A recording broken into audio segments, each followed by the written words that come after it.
এত লাঞ্ছনা, এত অপমান, অপমানিত, বিতাড়িত, নির্যাতিত কেন মুসলিমরা?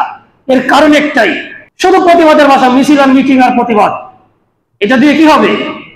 এটা তো ইহুদিদের শিক্ষা, যে ইহুদিরা শিক্ষা দিয়েছে আমাকে আপনাকে, আমরা শুধুমাত্র এই প্রতিবাদ করে ক্ষান্ত হই। যদি পারেন স্পষ্ট বক্তব্য উল্লেখ করুন, জাতির সামনে, রাষ্ট্রের সামনে স্পষ্ট বক্তব্য দিন।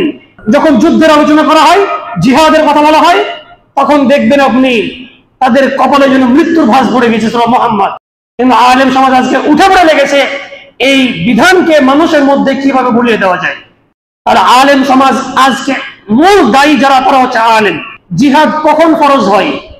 সালাত ফরজ হয়েছে এটা জানছেন, জিহাদ কখন ফরজ হয় এটা জানা ওয়াজিব নয়। একইভাবে জিহাদে অংশগ্রহণের অসংখ্য মাধ্যম রয়েছে। মুজাহিদদেরকে সাহায্য সহযোগিতা করা, এটাও জিহাদ।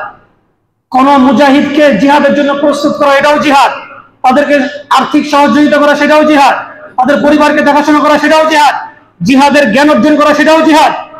এবং আমাদের ফোর্স গুলো যেহেতু নিজেদেরকে মুসলিম বলে পরিচয় দেয়, কান্ট্রি মুসলিম বলে পরিচয় প্রদান করে এটা, তাহলে আপনাদের এই মুসলিম রাষ্ট্রের সেনাবাহিনী সহ সকল ফোর্সকে আপনাদের এই বিবৃতি প্রদান করতে পারছেন না কেন? অথবা গর্ব করছেন তাদেরকে নিয়ে? রাসূলুল্লাহ সাল্লাল্লাহু আলাইহি ওয়াসাল্লাম বলেছেন, এই জাতি অপমানিত হবে, লাঞ্ছিত হবে, নির্যাতিত হবে, নিষ্পেষিত হবে। মুক্তির পথ একটাই, যদি ওই পথ ছেড়ে দেয়, কোনদিন এই জাতি মুক্তি পাবে না। মুক্তির পথ কি? জিহাদ ফি সাবিলিল্লাহ। মুক্তির পথ কি? আল জিহাদ ফি সাবিলিল্লাহ। এর বাইরে মুসলিম জাতির মুক্তির কোনো পথ ঘাট নেই। যত দ্রুত মুসলিম জাতি এই বিষয়টি বুঝবে, তত দ্রুত তাদের বিজয় সম্ভব নয়। লক্ষ লক্ষ মুসলিম দিয়ে March for Gaza, March for Palestine, অমুক 5 পয়সা লাভ হবে ইসলামে। না হবে গাজার কোনো লাভ, প্যালেস্টাইনের কোনো লাভ, না হবে আমাদের কোনো লাভ, না ইসলামের কোনো লাভ, কিছু হবে না। আমাদের সালাফগণ তথা সাহাবায়ে কেরাম, তাবেঈন, আইম্মায়ে মুজতাহিদিন যারা রয়েছেন সহ পূর্ববর্তী সালাফ এবং তাদের অনুসারী বর্তমান যারা সালাফ রয়েছেন, এদের কেউই এই সমস্ত মুজাহারাত, বিক্ষোভ, মিছিলকে পছন্দ করতেন না। কথাটা খুব ভালো করে মনে রাখবেন। সাহাবায়ে কেরাম, তাবেঈন, আইম্মায়ে মুজতাহিদিন, সেই পূর্ববর্তী ওলামায়ে কেরাম থেকে নিয়ে পরবর্তী ওলামা পর্যন্ত, এই ওলামা বলতে সাধারণ ব্যবসায়িক দিনকে বিক্রি করে যে সমস্ত আলেম ওলামা চলেন, এদেরকে বুঝাচ্ছি না। অনুসৃত যে সমস্ত ওলামায়ে কেরাম, যাদেরকে অনুসরণ করা হয়, যাদের ইজতিহাদ রয়েছে, দ্বীনের ক্ষেত্রে যাদের গবেষণা রয়েছে, এবং হক পন্থী যে সমস্ত ওলামায়ে কেরাম, বিজ্ঞ এবং বিচক্ষণ যারা সালাফ, এরা কেউই এই সমস্ত মুজাহারাত, এই যে বিভিন্ন অধিকারকে আদায় করার ক্ষেত্রে কিংবা নির্যাতিত মুসলিমদের পাশে দাঁড়ানোর ক্ষেত্রে যে সমস্ত মিছিল কিংবা বিক্ষোভ হয়, এগুলো তারা পছন্দ করতেন না। এবার অনেকে আশ্চর্য হবেন, এটা তাহলে কেমন কথা? জি, সেটাই বাস্তব। আপনাকে বুঝতে হবে যে আমাদের অধিকার আদায়ের ক্ষেত্রে, মুসলিমদের অধিকার আদায়ের ক্ষেত্রে কিংবা কারো প্রতিবাদ জানানোর ক্ষেত্রে সাহাবায়ে কেরাম আলাইহিম আজমাইন, তাদের মানহাজ, তাদের কর্মপন্থা কেমন ছিল? তো আমাদের সালাফগণ তথা কোরআন সুন্নাহর আলোকে যদি আমরা বলতে চাই, আগামীকালকে যে সোহরাওয়ার্দী উদ্যানে যে আয়োজন করা হয়েছে, প্যালেস্টাইনের নির্যাতিত মুসলিমদের রক্ষার্থে, তাদের সাহায্যার্থে যে সমস্ত মুজাহারাত বা বিক্ষোভের আয়োজন করা হয়েছে, সমাবেশের আয়োজন করা হয়েছে, এখানে অসংখ্য ওলামায়ে কেরাম সমবেত হবেন। আহলুল হাদিস, হানাফি মাযহাব, সালাফি বা যে কোনো ঘরানার আলেম ওলামা হন না কেন, অসংখ্য আলেম ওলামা যারা সেলিব্রিটি, যারা সাধারণ মানুষ যাদেরকে অনুসরণ করেন, তারা সেখানে কি হবেন? জমায়েত হবেন আগামীকালকে। তো এটা হচ্ছে কি একটা সমাবেশ, বিক্ষোভ বা শান্তিপূর্ণ মিছিল, মিটিং, যাই বলুন না কেন। তো এই সমস্ত শান্তিপূর্ণ বিক্ষোভ, সমাবেশ, মিছিল দিয়ে আদৌ পর্যন্ত ফিলিস্তিনের বুকে যে সমস্ত বুলেটগুলো ছোড়া হচ্ছে, সেগুলোকে বন্ধ হয়েছে? এর আগে বহু মিছিল হয়েছে, বিক্ষোভ হয়েছে। কিয়ামত পর্যন্ত যদি মুসলিমরা এইভাবে বিক্ষোভ, মিছিল, মিটিং, সমাবেশ করে, ফিলিস্তিনি মাজলুম মুসলিমদের বুক ওই ইসরায়েল কিংবা আমেরিকার ওই বুলেট থেকে রক্ষা পাবে না। কেন পাবে না? এটা রাসূল সাল্লাল্লাহু আলাইহি সাল্লাম কিংবা সাহাবায়ে কেরামের তরিকা নয়। তাদের বুক থেকে ওই বুলেটের বা গোলা বারুদ যদি আপনি বারণ করতে চান, সেখানে বাধা প্রদান করতে চান, তাহলে রাসূলুল্লাহ সাল্লাল্লাহু আলাইহি সাল্লাম কিংবা সাহাবায়ে কেরাম যে তরিকায় গেছেন সেই তরিকায় যেতে হবে। এই জন্য আমি বলি যে আমাদের মানহাজ, মানে আমাদের কর্মপন্থা বা বৈশিষ্ট্য হচ্ছে, এক নম্বর হচ্ছে তাওহীদ। এক নম্বর কি? তাওহীদ। কথা বলতে হবে, আমি কথা বলাবো এখন। এক নম্বর হচ্ছে তাওহীদ। আর আপনারা জানেন যে তাওহীদ শুধুমাত্র লা ইলাহা ইল্লাল্লাহ এটা বলার মাধ্যমে শান্ত হয় না। এটা বললেই তাওহীদ পূর্ণতা আসে না। তাওহীদ হচ্ছে আপনার ব্যক্তিগত জীবন থেকে নিয়ে আন্তর্জাতিক জীবন পর্যন্ত প্রতিটি পদক্ষেপ এক আল্লাহর জন্য হতে হবে, রাসূলের তরিকা ও সাহাবায়ে কেরামের তরিকা। এটা হচ্ছে কি? তাওহীদ। তাহলে এই যে একটা জাতীয় পর্যায়ে একটা সমাবেশ হতে যাচ্ছে, কোন বিষয়কে কেন্দ্র করে? প্যালেস্টাইনের মুসলিম, নির্যাতিত মুসলিমদের জন্য এই ইহুদি বর্বর যে হামলা চালিয়েছে তাদের প্রতিবাদে সমাবেশ হতে যাচ্ছে। তাহলে এবার আপনি দেখবেন যে সাহাবায়ে কেরামের যুগে এইভাবে নৃশংস হামলা চালিয়েছিল না? সেই যুগে কাফের মুশরিকরা চালিয়েছে। আপনারা জানেন না বেলাল রাদিয়াল্লাহু তাআলা আনহুর ঘটনা, আম্মার, ইয়াসির, সুমাইয়া, এদের ঘটনা জানেন। এমনকি এক একজনকে গর্ত খনন করে তাকে সেখানে পুঁতে দিয়ে করাত দিয়ে চিড়ে ফেলা হয়েছে। এবার আপনি মিলান, সাহাবায়ে কেরাম কি এর প্রতিরোধ করার ক্ষেত্রে মিছিল মিটিং দিয়েছিলেন? আমার কথায় বিরক্ত হবেন না, আসল তথ্য বুঝবেন। আর এই মিছিল মিটিং এর পক্ষপাতিত্ব কেন করেননি উলামায়ে কেরাম, এটার কারণ আমি বলবো এখন। তারা কি করেছিলেন? তারা তাওহীদের বলে বলিয়ান হয়ে ইআদাদ, প্রশিক্ষণ নিয়েছেন সমুচিত জবাব দেওয়ার জন্য। কাটা দিয়ে কাটা তুলতে হবে, এটা হচ্ছে নিয়ম। আমি পানি খেয়ে বা সুন্দর সুন্দর পোশাক পরে, সুন্দর সুন্দর বুলি আউড়িয়ে আমি কখনো তার কাছ থেকে কাটা তুলতে সক্ষম হব না। আমাকে কাটা দিয়েই কাটা তুলতে হবে। অস্ত্রের জবাব অস্ত্রের মাধ্যমে হবে, মুখের জবাব মুখের মাধ্যমে হবে। তারা সেই ইআদাদ, সেই শিক্ষণ ও প্রশিক্ষণ নিয়ে যখন মক্কা বিজয় করলেন পর্যায়ক্রমে, মাদানী যুগে এসে যে জিহাদের কার্যক্রম শুরু হলো, পর্যায়ক্রমে জিহাদের মাধ্যমে তাদের দাঁত ভাঙা জবাব দেওয়া হয়েছে। এটা আপনারা সকলে জানেন। এটা হচ্ছে কি? নববী মানহাজ। এবার বলি, তাহলে এই যে বিক্ষোভ, মিছিল, মিটিং, সমাবেশ দিয়ে আমি বললাম যে ওই ফিলিস্তিনি মুসলিম কিংবা আরাকান বা উইঘুরের চীনের মুসলিম বা ভারতের মুসলিম কিংবা বাঙালি মুসলিম কাউকে রক্ষা করা সম্ভব নয় এই মিছিল মিটিং এর মাধ্যমে। তাহলে এটা নিষেধ কেন? এর দুইটা কারণ, ভালো করে মনে রাখবেন। এটা নিষেধ কেন? এর কয়টি কারণ? দুইটি। এক নাম্বার, এই গণতন্ত্র, এই পাশ্চাত্যের যে গণতন্ত্রের যে ধোঁয়াশা, এটা আমাদেরকে বিভিন্ন সংস্কৃতি ও আইনের শিক্ষা দিয়েছে। বিভিন্ন সংস্কৃতি ও আইন, ল এর শিক্ষা দেয়। এদের একটা সংস্কৃতি কিংবা আইন হচ্ছে আপনাকে অধিকার আদায় করার জন্য আপনি কি করবেন? মিছিল দিবেন, মিটিং দিবেন। এটা কারা করেছে? সেই ইয়াহুদিরা। আর ইয়াহুদিরা কি দিয়েছে? ওরা মুসলিমদেরকে ধীরে ধীরে হত্যা করার জন্য ওরা কোন পন্থা নিয়েছে? নবমী পন্থা, মানে জিহাদ, যেটা আমাদের ভাষায়, সেটা ওরা নিয়েছে। মানে ওরা আমাদেরকে মারবে, আর আমরা কি করব? মানি না, মানবো না, এই মিছিল দিয়ে শেষ। এক নম্বর, এটা নিষেধ কেন? মানে এটার পক্ষপাতিত্ব আমরা করবো না কেন? এটা সেই তরিকা নয়। তো এটা নিষেধ, এই মানে আমি ঘরে বসে থাকবো সেটাও কিন্তু না। আবার একদল বলবেন হুজুর তো মিছিল মিটিং এর বিরুদ্ধে বলছে। আপনাকে বিষয়টা খুব স্পষ্ট করে বুঝতে হবে। এটা নিষেধ কেন? তাদের তৈরিকৃত, মান তাশাব্বাহা বিকওমিন ফাহুয়া মিনহুম। কোন জাতি, কোন মুসলিম যদি বিজাতির অনুসরণ করে, সে তাদেরই অন্তর্ভুক্ত বলে বিবেচিত হবে। আমাদের আদর্শ তো রাসূলুল্লাহ সাল্লাল্লাহু আলাইহি ওয়াসাল্লাম বা সাহাবা ইকরাম, তারা কি করেছেন আমরা সেটা দেখবো, এক নম্বর কথা। দুই নম্বর যেটা মেইন পয়েন্ট, আমরা কেন এই বিক্ষোভে যাব না, কেন এই মিছিলকে সমর্থন করি না জানেন? লক্ষ লক্ষ মুসলিম জনতা আগামীকালকে কি সমবেত হবে, মিডিয়ার মাধ্যমে সম্প্রচারিত হবে, সারা বিশ্বের মিডিয়া এগুলোকে সম্প্রচার করবে। আর ইসরায়েল, আমেরিকা সহ বিশ্বের নাপাক অমুসলিম বিধর্মী রাষ্ট্রগুলো ওরা জানবে যে মুসলিমদের শক্তি কতটুকু, শুধুমাত্র মানি না, মানবো না এই পর্যন্ত।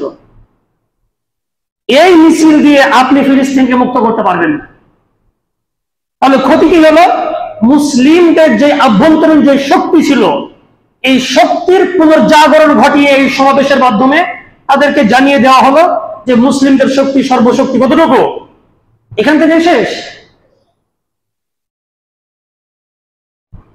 এটা নববী মানহাজ নয়। তা এর বিপরীতে আমরা কি করতে পারি? এত বড় বড় সেলিব্রিটি আলেম ওলামা এইভাবে সমাবেশ না করে তাদের নিজ নিজ দায়িত্ব থেকে শ্রদ্ধা অনুযায়ী সরকারকে চাপ প্রদান করবেন। তারা প্রতিলিপি প্রতিবেদন দিবেন এবং বাধ্য করবেন যাতে করে সরকারিভাবে সারা বিশ্বের মুসলিম রাষ্ট্রগুলো এইভাবে প্যালেস্টাইন সহ আরাকানের মুসলিম, চিদের উইগুর মুসলিম সহ সারা বিশ্বের যত নির্যাতিত মুসলিম রয়েছে সকলকে মুক্ত করার জন্য চূড়ান্ত পদক্ষেপ গ্রহণ করেন। এটা হচ্ছে সিস্টেম। এর বাইরে উন্নত সিস্টেম কি? এর বাইরে উন্নত সিস্টেম হচ্ছে কি? দাওয়া, ইরদাদ, জিহাদ ফি সাবিলিল্লাহ। দাওয়াত মানে সত্যের দাওয়া, মিথ্যার বিরুদ্ধে সংগ্রাম, দাওয়া। ইরদাদ শিক্ষণ ও প্রশিক্ষণ, আপনাকে প্রশিক্ষিত হতে হবে, মানে মুজাহিদ হতে হবে। আমি যেটা পরিষ্কার ভাষা বলে দিলাম সাধ্য অনুযায়ী। অল জিহাদ ফি সাবিলিল্লাহ, চূড়ান্ত রাস্তা কি? জিহাদ ফি সাবিলিল্লাহ। তাহলে আমাদের কর্মপন্থা কি, মানে মানহাজ কি? এক নম্বর দাওয়াত, এর পরের স্তর কি? ইরদাদ, প্রশিক্ষণ, এর পরের স্তর আল কিতাল ফি সাবিলিল্লাহ। আর ওদের মানহাজ কি? ওই বিক্ষোভ, মিছিল, মিটিং এগুলো বাদ দেন। এগুলো দিয়ে এক পয়সা উপকার হবে না, এর থেকে বরং ক্ষতি হবে, এর চেয়ে বেশি বেশি ক্ষতি হবে। এটা একদিন নয়, ধীরে ধীরে বুঝবেন এই কথার বাস্তবতা। আজকে সেখানে শুধুমাত্র কিছু সুন্দর সুন্দর বুলি আওড়ানো হবে, কালকে সুন্দর সুন্দর বয়ান পেশ করা হবে, গরম গরম বক্তব্য দেওয়া হবে। ইভেন এত বড় সমাবেশেও ইসলামের যে মহান বাণী জিহাদের বিধান কখন ফরজে আইন হয়, এই বাণীকে উচ্চারণ করবে না হয়তোবা, এটা আপনারা জানতে পারবেন। এই বিক্ষোভ দিয়ে কি করবেন? এই মিছিল দিয়ে কি করবেন? এইরকম পরিস্থিতিতেও যদি আলেম ওলামা জিহাদের স্পষ্ট কথা বলতে না পারেন, স্পষ্ট ফতোয়া প্রদান করতে না পারেন, যে সমস্ত কারণে জিহাদ ফরজে আইন হয়ে যায়, তাহলে মুসলিম আলেম ওলামা আর কবে জিহাদের ফতোয়া দান করবেন? এগুলো কি কিতাবের মধ্যে সীমাবদ্ধ থাকবে? সম্মানিত উপস্থিতি, আজকে বাংলাদেশ সহ আমি একদম লাউড এন্ড ক্লিয়ার বলছি, যত প্রায় সকল মুসলিম রাষ্ট্র, 56 থেকে 57টি মুসলিম রাষ্ট্র, এমনকি যেগুলো জাতিসংঘ সদস্যভুক্ত রাষ্ট্র, যে সমস্ত মুসলিম রাষ্ট্রগুলো রয়েছে, এরা জাতিসংঘের শান্তি রক্ষা মিশন বাহিনীতে সেই নামধারী মুসলিম সেনাবাহিনীকে প্রেরণ করে না সেখানে যুদ্ধ করার জন্য। বাংলাদেশ প্রেরণ করে না? করে। মিশর করে না? বিভিন্ন মুসলিম রাষ্ট্র করে না? এরা জাতিসংঘ শান্তি রক্ষা মিশনের এই শান্তি প্রতিষ্ঠা করার জন্য, কথিত শান্তি, এই শান্তি প্রতিষ্ঠা করার জন্য সারা বিশ্বের মুসলিম রাষ্ট্রগুলো সেনাবাহিনী প্রদান করছে এই জাতিসংঘ শান্তি রক্ষা বাহিনীতে। সেখানে সেনাবাহিনী পাঠানো যায়, সেখানে তয়রাত, সেখানে যুদ্ধ বিমান পাঠানো যায়, দাব্বাবাদ, ট্যাঙ্ক, বিমান, বুলেট পাঠানো যায়, সৈন্য সামন্ত পাঠানো যায়। কিন্তু কোন মুসলিম রাষ্ট্র নির্যাতিত হলে সেই জায়গায় সেনাবাহিনী প্রেরণ করা যায় না, সেই জায়গায় ট্যাঙ্ক পাঠানো যায় না, যুদ্ধ বিমান পাঠানো যায় না। কারণ কি? আজকে আলেম ওলামা দ্বীনের সঠিক জ্ঞান থেকে বিচ্যুত হচ্ছে সাধারণ জনগণকে।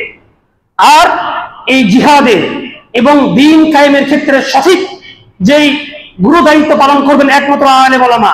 কিন্তু আলেম ওলামা সেই জায়গা থেকে আজকে ছিটকে পড়েছে। একদিকে গ্রহণ করেছে বিক্ষোভ মিছিল মিটিং, আর একদিকে গ্রহণ করেছে একদল গণতন্ত্র, কেউ বা জাতীয়তাবাদের পতাকায় নিমজ্জিত, কেউ বা ন্যাশনালিজমে, এই লিবারেলিজমে, ফেমিনিজম, বিভিন্ন তরিকা, এগুলোকে গ্রহণ করে দ্বীন প্রতিষ্ঠার পায়তারা করছে। এগুলো কখনো সম্ভব নয় ভাই।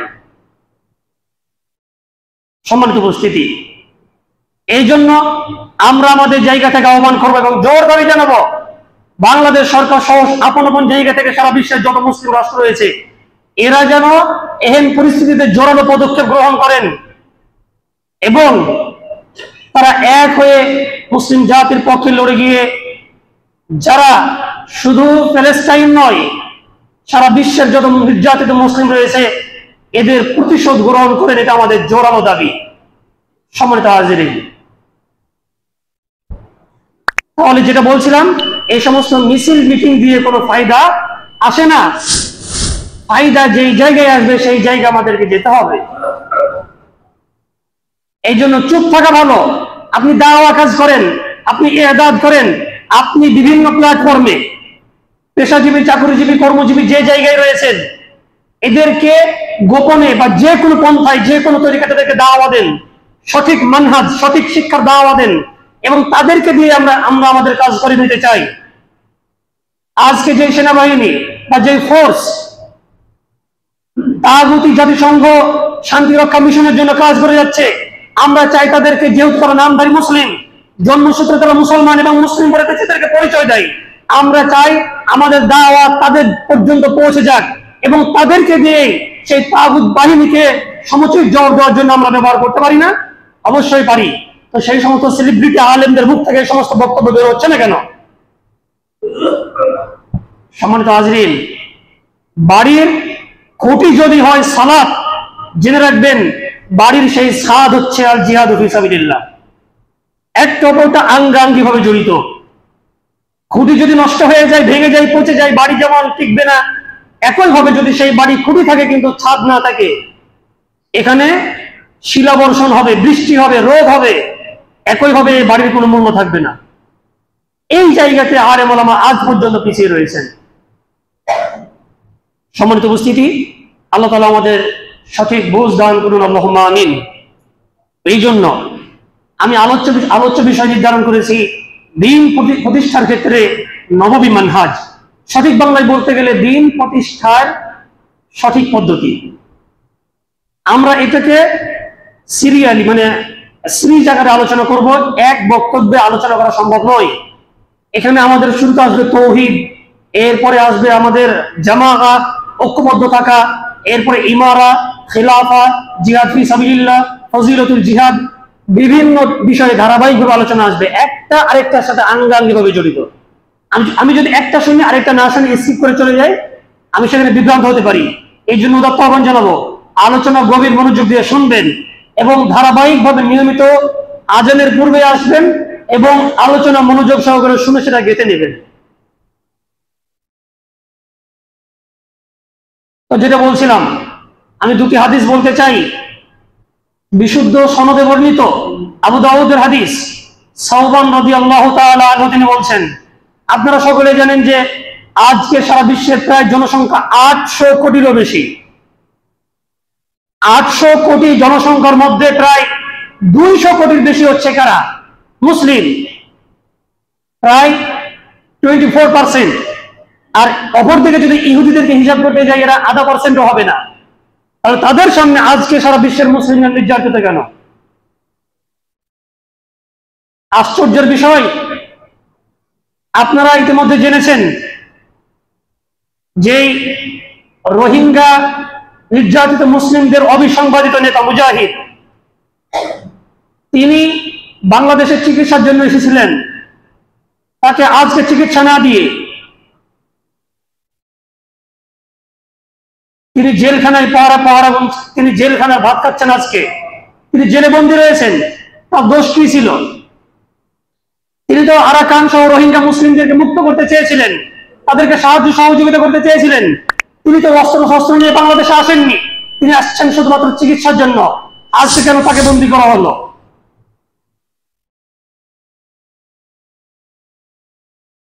আমার ঘরে যদি দুর্যোগ থাকে, আমি বাইরের দুর্যোগ কেমনে তাড়াবো? এই জন্য মুসলিমদেরকে সজাগ হতে হবে। নামধারী আলেম ওলামা যদি আপনাদেরকে সজাগ সচেতন না করে, আপনাদের নিজ নিজ জায়গা থেকে সজাগ সচেতন থাকতে হবে, এটা আপনাদের গুরু দায়িত্ব। এই জন্য হাদিসটি বলবো যে কোটি কোটি মুসলমান, কেন মুসলিমরা আজকে নির্যাতিত, কেন অসংখ্য জায়গায় নির্যাতিত মুসলিম লিডাররা আজকে জেলবন্দী? সাওবান রাদিয়াল্লাহু তাআলা আনহু হতে বর্ণিত, তিনি বলছেন, আবু দাউদের বিশুদ্ধ হাদিস, রাসূলুল্লাহ সাল্লাল্লাহু আলাইহি ওয়াসাল্লাম বলেছেন, ইউশিকুল উমাম, অচিরেই সারা বিশ্বের যত উম্মাহ রয়েছে এরা একত্রিত হবে, যত বিধর্মী রয়েছে এরা একত্রিত হবে। ইউশিকুল উমাম, ওই ন্যাটো, জাতিসংঘ, আমেরিকা, তাদের মিত্র রাষ্ট্র সকলে একযোগে হয়ে, ইউশিকুল উমাম আন তাদা আলাইকুম কামা তাদা আল আকালাতু ইলা কাসাতিহা, যখন খাবারের টেবিলে খাদ্য পরিবেশন করা হয়, খাদ্য গ্রহণ করার জন্য মানুষের যখন সারিবদ্ধভাবে বসে যায়, একইভাবে অমুসলিম রাষ্ট্রগুলো, অমুসলিম দলগুলো এরা একতাবদ্ধ হবে, একযোগে কাজ করবে এরা মুসলিমদেরকে নিধন করার জন্য। সাহাবায়ে কেরাম প্রশ্ন করেছিলেন, ইয়া রাসূলুল্লাহ, আমিন ইল্লাতি নাহনু ইয়াউমাইদ, তারা একযোগে হয়ে মুসলিমদেরকে নিধন করবে, ধ্বংসযজ্ঞ চালাবে, তাহলে সেই দিন মুসলিমদের অবস্থা কেমন হবে? সেই দিনের মুসলিমদের সংখ্যা কেমন হবে? মুসলিমদের সংখ্যা কি এত অল্প হয়ে যাবে যে তারা এক হুঙ্কারে, এক বুলেটের বিনিময়ে মুসলিমদেরকে খতম করে দিতে পারে? সাহাবায়ে কেরাম রাসূলুল্লাহ সাল্লাল্লাহু আলাইহি ওয়াসাল্লামকে এই প্রশ্ন করলে তিনি জবাব প্রদান করলেন যে লা, সেই দিন মুসলিমদের সংখ্যা কম হবে না, বাল আনতুম ইয়াউমাইদিন কাসীর, সেই দিন মুসলিমদের সংখ্যা অসংখ্য হবে। আজকে দেখুন তো মুসলিমদের সংখ্যা কত? বিশ্বে যত ধর্ম বর্ণ গোষ্ঠী রয়েছে, যত বিধ, ইসলাম সহ যত ধর্ম রয়েছে, সর্বমোটে এদের জনসংখ্যা কত? 800 কোটি। শুধুমাত্র মুসলিম জনসংখ্যা কত? 200 কোটি। 56টি মুসলিম রাষ্ট্র, সেখানে এই মুসলিমরা যদি প্রস্রাব করে দেয়, ইহুদিরা ভেসে যাবে। এই অল্প পরিমাণ ইহুদিরা আজকে নির্যাতন চালাচ্ছে মুসলিমদের প্রতি। তো এতগুলো মুসলিম রাষ্ট্র কি করছে? মুসলিম মোরালরা কোথায় আছে আজকে? ওই তো রাসূলুল্লাহ সাল্লাল্লাহু আলাইহি ওয়াসাল্লাম বললেন যে ওই ইউনাইটেড নেশন সহ আমেরিকার যত মিত্র রাষ্ট্র সহ যত মুসলিম ধর্ম রাষ্ট্র রয়েছে, এরা একযোগে মুসলিমদেরকে নিধন করবে। সাহাবায়ে কেরাম প্রশ্ন করলেন, সেই দিন কি আমাদের পরিমাণ এত অল্প হবে? আল্লাহ রাসূল বললেন, শোনো, সেই দিন তোমাদের পরিমাণ এত অল্প হবে না, বাল আনতুম ইয়াউমাইযিন কাসীর, সেই দিন তোমাদের পরিমাণ খুব বেশি হবে। কিন্তু ওয়ালাকিন্নাকুম গুসাউন কাগুসাইস সাইল, তোমাদের অবস্থা এমন হবে, বন্যায় খড়কুটা যেমন ভাবে নদী সমুদ্র দিয়ে ভেসে যায়, এমন অবস্থা হবে তোমাদের সেই খড়কুটার মতো। তোমরা নামে হবে মুসলিম, কিন্তু তোমাদের কর্ম, তোমাদের আকীদা, তোমাদের মানহাজ সম্পূর্ণভাবে বিধর্মীদের মতো, এবং তাদের তোমরা তাওয়াদারি করবে। তোমরা শুধুমাত্র নামে মুসলিম হবে, এবং তোমাদের অন্তর থেকে, তোমাদের অন্তরে ভয় ঢুকিয়ে দেওয়া হবে। এবং মুসলিম জাতিকে দেখে সেই যুগ থেকে নিয়ে আজ পর্যন্ত যেমন ভাবে বিধর্মীরা মুসলিম জাতিকে দেখে ভয়ে থরথর করে কাঁপে ও কেঁপেছে, এই ভয় তাদের অন্তর থেকে উঠিয়ে দেওয়া হবে। আর তোমাদের মধ্যে ওয়াহান ঢুকিয়ে দেওয়া হবে। সাহাবায়ে কেরাম বললেন, ওমাল ওয়াহানু ইয়া রাসূলুল্লাহ, ওয়াহান কি? এটা আমরা বুঝলাম না। রাসূলুল্লাহ সাল্লাল্লাহু আলাইহি সাল্লাম জবাব দিলেন, হুব্বুদ দুনিয়া ওয়া কারাহিয়াতুল মউত, দুনিয়ার প্রতি ভালোবাসা আর মৃত্যুকে অপছন্দ করা। মুসনাদ আহমদের riwayate রয়েছে, হুব্বুদ দুনিয়া, দুনিয়ার প্রতি ভালোবাসা, ওয়া কারাহিয়াতুল কিতাল, আর যুদ্ধকে ঘৃণা করা। জিহাদের কথা শুনলে কপালে ভাঁজ পড়ে, জিহাদের কথা শুনলে কোথায় ভাঁজ পড়ে? কপালে ভাঁজ পড়ে। না মুনাফিক। সূরা মুহাম্মাদে আল্লাহ তাআলা স্পষ্ট করে বলে দিয়েছেন, নাযারাল মাবশি আলাইহি মিনাল মাউত ফাযুকিরা ফীহিল কিতাল, যখন যুদ্ধের আলোচনা করা হয়, জিহাদের কথা বলা হয়, তখন দেখবেন আপনি তাদের কপালে যেন মৃত্যুর ভাঁজ পড়ে গেছে। সূরা মুহাম্মাদ। আর আলেম সমাজ আজকে মূল দায়ী যারা, তারা হচ্ছে আলেম। এরা সাধারণ জনগণকে এই জায়গা থেকে পিছিয়ে রাখছে। এই জন্য আমাদেরকে সঠিক দ্বীনের শিক্ষা নিতে হবে, সঠিক তাওহীদ শিক্ষা নিতে হবে। জিহাদ কখন ফরজ হয়? সালাত ফরজ হয়েছে এটা জানছেন, জিহাদ কখন ফরজ হয় এটা জানা ওয়াজিব নয়? এটা জানা কি আমাদের জন্য দায়িত্ব নয়? এছাড়াও শুধুমাত্র ট্যাঙ্ক, গোলা বারুদ, অস্ত্র শস্ত্র সজ্জিত হয়ে জিহাদ করা যেমন জিহাদ, একইভাবে জিহাদে অংশগ্রহণের অসংখ্য মাধ্যম রয়েছে। মুজাহিদদেরকে সাহায্য সহযোগিতা করা এটাও জিহাদ, কোন মুজাহিদকে জিহাদের জন্য প্রস্তুত করা এটাও জিহাদ, তাদেরকে আর্থিক সহযোগিতা করা সেটাও জিহাদ, তাদের পরিবারকে দেখাশোনা করা সেটাও জিহাদ, জিহাদের জ্ঞান অর্জন করা সেটাও জিহাদ। কিন্তু আলেম সমাজ আজকে উঠে পড়ে লেগেছে এই বিধানকে মানুষের মধ্যে কিভাবে ভুলিয়ে দেওয়া যায়। তো 200 কোটি কেন, 800 কোটি যদি 750 কোটি পর্যন্ত মুসলিম হয়, তবুও সেখান থেকে নিস্তার পাবে না মুসলিম জাতি। যেখানে বিগত 70 বছর ধরে এই প্যালেস্টাইনের মুসলিমদেরকে নির্মমভাবে হত্যাযজ্ঞ চালিয়ে আসছে ইহুদিরা, আজ পর্যন্ত মুসলিম মরণরা কথা বলতে পারছে না। শুধু প্রতিবাদের ভাষা, মিছিল আর মিটিং আর প্রতিবাদ। এটা দিয়ে কি হবে? এটা তো ইহুদিদের শিক্ষা, যে ইহুদিরা শিক্ষা দিয়েছে আমাকে আপনাকে, আমরা শুধুমাত্র এই প্রতিবাদ করে ক্ষান্ত হই। কিন্তু মুসলিম রাষ্ট্রগুলো আজ পর্যন্ত কেন গোলা বারুদ সেনাবাহিনী কেন প্রেরণ করেন না? অথচ শান্তি রক্ষা মিশন বাহিনীতে ঠিকই তো আমাদের সৈন্যরা সেখানে গমন করেন এবং গর্বের সাথে সেখানে যুদ্ধ করেন, মরলে আবার নিজেদেরকে শহীদ দাবি করেন। নাউজুবিল্লাহি মিন যালিক। আপনি কার জন্য মরছেন? কার জন্য জিহাদ করছেন? কার জন্য শহীদ হচ্ছেন? মান কাতালা লিতাকুনা কালিমাতুল্লাহি হিয়াল উলিয়া, যারা এক আল্লাহর পতাকা কালিমাতুত তাওহীদ, আল্লাহর রাজত্ব ও কর্তৃত্ব প্রতিষ্ঠা করার জন্য জিহাদে যুদ্ধ করে এবং সেখানে শহীদ হয়, ফৌয়া শহীদ, এই ব্যক্তি শহীদ। ওই শান্তি রক্ষা মিশন বাহিনীতে যোগ দিয়ে সেখানে মারা যাওয়ার নাম শহীদ নয়। ওই জাতিসংঘের পেটো বাহিনীতে যোগ দিয়ে আরাকানের মুসলিমদের বিরুদ্ধে যুদ্ধ করে মারা যাওয়ার নাম শহীদ নয়। তাদেরকে শহীদ বলছে কারা? আমাদের মতো নামধারী আলেমরা। আজকের আরাকানের মুসলিম, চীনের উইঘুরের মুসলিম, তাদের অবস্থা কি? আমেরিকা কি করেছে ইতিহাস জানছেন না কেন? সেখানে তো মুসলিম সৈন্যরা সেখানে গমন করে এবং সেখানে মারা গেলে আমাদের আলেমরা, দরবারি আলেমরা ফতোয়া দেয় যে তিনি শহীদ হয়েছেন। হালুয়া রুটি শহীদ অত সহজ নয়। প্রিয় উপস্থিতি, এরপরে রাসূলুল্লাহ সাল্লাল্লাহু আলাইহি ওয়াসাল্লাম তিনি বলেছেন, এত লাঞ্ছনা, এত অপমান, অপমানিত, বিতাড়িত, নির্যাতিত কেন মুসলিমরা? এর কারণ একটাই, এই মিছিল দিয়ে কিছু হবে না। আমি বারবার বলবো, সমাবেশ দিয়ে কিছু হবে না।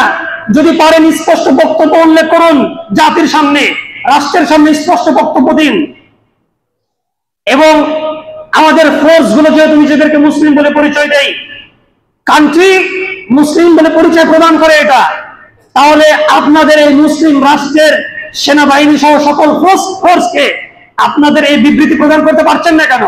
অথবা গর্ব করছেন তাদেরকে নিয়ে? রাসূলুল্লাহ সাল্লাল্লাহু আলাইহি ওয়াসাল্লাম বলেছেন, এই জাতি অপমানিত হবে, লাঞ্ছিত হবে, নির্যাতিত হবে, নিষ্পেষিত হবে। মুক্তির পথ একটাই, যদি ওই পথ ছেড়ে দেয় কোনদিন এই জাতি মুক্তি পাবে না। এই জন্য তিনি বলছেন, ইবনে উমরের হাদিস, সামি'তু রাসূলুল্লাহ সাল্লাল্লাহু আলাইহি ওয়াসাল্লাম, আমি আল্লাহ রাসূল সাল্লাল্লাহু আলাইহি ওয়াসাল্লামকে বলতে শুনেছি, ইয়াকুলু, তিনি বলেছেন, ইযা তাবায়াতুম বিল আইনা, মুসলিম জাতি যতক্ষণ পর্যন্ত ইনাকে গ্রহণ করে থাকবে, ইনাকে আঁকড়ে ধরে থাকবে। ইনা হচ্ছে একটা ব্যবসার নাম। ইনা বলা হয় কোন পণ্য বা কোন বস্তুর যে নির্ধারিত মূল্য বা যেটা প্রকৃত মূল্য, এই বস্তুকে আমি ধারে বিক্রি করছি।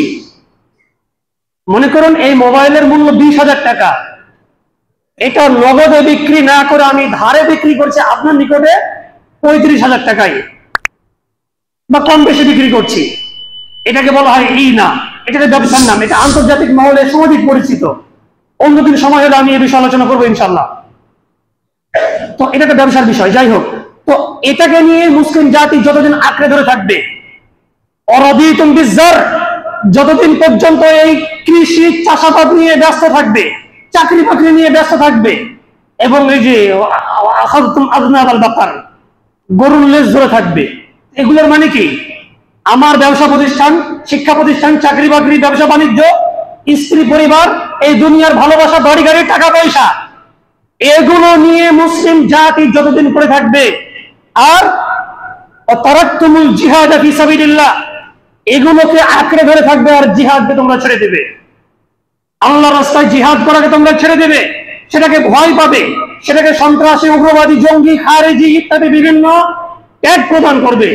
এই জিহাদ বিমুখ যখন হয়ে যাবে, আর দুনিয়া চাকরি বাকরি, ব্যবসা বাণিজ্য, এগুলো নিয়ে মত্ত হয়ে যাবে, সাল্লাল্লাহু আলাইকুম জুল্লাহ, আল্লাহ তাআলা তোমাদের উপরে সেই লাঞ্ছনা বঞ্চনা চাপিয়ে তোমাদেরকে ধ্বংস করে দিবেন। মুক্তির পথ কি? জিহাদ ফি সাবিলিল্লাহ। মুক্তির পথ কি? আল জিহাদ ফি সাবিলিল্লাহ। এর বাইরে মুসলিম জাতির মুক্তির কোনো পথঘাট নেই। যত দ্রুত মুসলিম জাতি এই বিষয়টি বুঝবে, তত দ্রুত তাদের বিজয় সম্ভব নয়। লক্ষ লক্ষ মুসলিম দিয়ে March for Gaza, March for Palestine, অমুক 5 পয়সা লাভ হবে ইসলামে, না হবে গাজার কোনো লাভ, প্যালেস্টাইনের কোনো লাভ, না হবে আমাদের কোনো লাভ, না ইসলামের কোনো লাভ, কিচ্ছু হবে না। নামধারী আলেমরা আজকে সুশীল সাজছে, যেখানে সুশীল সাজতে হবে মহান আল্লাহ ও তার রাসূল সাল্লাল্লাহু আলাইহি ওয়াসাল্লাম আদর্শ আমাদেরকে সুশীল হতে হবে। কিন্তু আমরা সুশীল হচ্ছি কাদের ভাষায়? আমেরিকা, ইসরায়েল, পশ্চিম যে সমস্ত রাষ্ট্রগুলো যে সমস্ত কথাগুলো বললে আমাকে সুশীল বলবে, ভালো বলবে, আমরা সেগুলো আওড়াই। আল্লাহ তাআলা আমাদেরকে এই সমস্ত ফিতনাবাজ আলেম থেকে হেফাজত করুন, আল্লাহুম্মা আমিন। এবং শুধু প্যালেস্টাইন নয়, আমাদের আরাকানের মুসলিমদের নির্যাতিত অবস্থা যে চলছে, আমাদের কি বলবো আর কি করবো? আমাদের দোয়া ছাড়া কোনো পথ নেই। কিন্তু আমরা দোয়া করার পাশাপাশি এটা স্পষ্টভাবে বলতে চাই এবং এই বিশ্বাস ও আকিদা রাখতে চাই, আল্লাহ তাআলা এমন এক পরিস্থিতি তৈরি করে দিবেন, যেই দিন রব্বুল আলামিন আম জনতা সহ সকল মুসলিম জনতাকে এক একজন মুজাহিদ হিসেবে কবুল করুন, আল্লাহুম্মা আমিন। সেই দিন মুনাফিকরা মুখ লুকিয়ে পার পাবার কোনো পথ ঘাট খুঁজে পাবে না ইনশাআল্লাহ। আমরা সেই আকীদা, সেই বিশ্বাস, সেই সংস্কৃতি, সেই ফতোয়া আপনাদের সামনে স্পষ্ট করে তুলে ধরতে চাই। আমরা চাই আলেম সমাজ স্পষ্ট বক্তব্য দিক এবং জাতির এই ক্রান্তি লগ্নে তাদের মূল বিষয় কি সেটা জানো। আল্লাহুম্মা আমিন। সম্মানিত হাজিরিন, দোয়া করছি আল্লাহ তাআলা যেন সকল নির্যাতিত মুসলিমকে হেফাজত করেন, আল্লাহুম্মা আমিন। অত্র এলাকার সকল মুসল্লিকে হেফাজত করেন, আল্লাহুম্মা আমিন। রোগ বালা থেকে যেন সারা বিশ্বের মুসলিমকে মুক্ত দান করেন, আল্লাহুম্মা আমিন। যে সমস্ত নির্যাতিত মুসলিম আলেম ওলামা এখনো কারাবন্দী রয়েছেন, আল্লাহ তাআলা তাদেরকে দ্রুত কারামুক্ত হওয়ার তৌফিক দান করেন, আল্লাহুম্মা আমিন। এবং আমাদের মুসলিমদেরকে সঠিক শিক্ষায় শিক্ষিত হওয়ার তৌফিক দান করেন, আল্লাহুম্মা